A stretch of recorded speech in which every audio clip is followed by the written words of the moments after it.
Today I want to show you this battery monitoring system.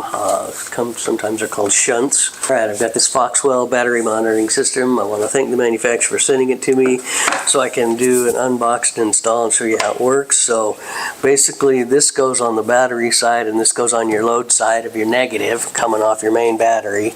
There's a 4-prong connector that connects this over to here, right there in the middle. And then there's a switch here, VEX, when you turn it on or off, to power it on or off. And then this pulls out, and this is where you put the power on it. So there's a ground, on a BMS and a VEX, and so I'm going to put the power on the BMS and the black on the ground, and then later I'll turn this up to the VMS section and turn it on. There's little pieces of wire to help you get that wired up and installed, and then this is another